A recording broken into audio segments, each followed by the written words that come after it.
O južnjaški lepoti, komentar dneva, Lana Zdravković. Spoštovani gospod profesor, dr. Janko Prunk.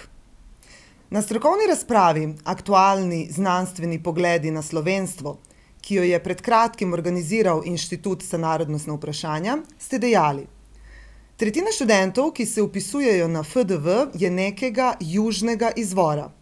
Pa so čisto lepi, nič se jim ne pozna, da niso slovenskega izvora. Ob tem ste navedli osebni imeni dveh študentk, ki nista slovenskega izvora, in dodali: lepe punce, pametne.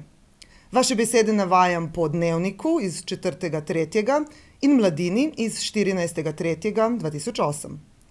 Če je to res, bi vam kot predsedniku Znanstvenega sveta Inštituta za narodnostna vprašanja in strokovnjaku, ki na Fakulteti za družbene vede med drugim predava tudi predmet etnocentrizem, nacionalizem in ksenofobija, rada javno zastavila vprašanje.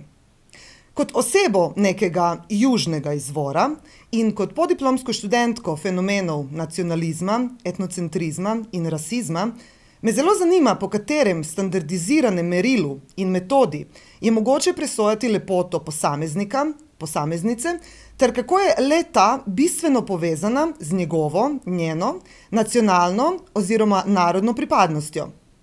Morda bi bilo smotrno, prav na mojem primeru, še posebej upoštevajoč dejstvo južne pozicije mojega izvora, opraviti študij primera in tako empirično potrditi ali ovreči vzorčno povezavo med mestom izvora in estetiko.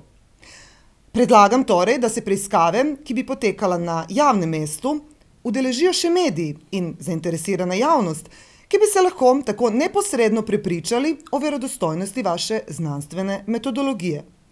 Glede na vašo izjavo in moj južni izvor, bi si namreč tudi sama zelo želela potrdilo z vaše strani, da se to na moji lepoti nič ne pozna.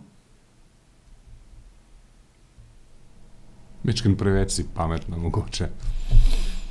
Imaš kakšno sestro? Sem pa tudi lepa, ne?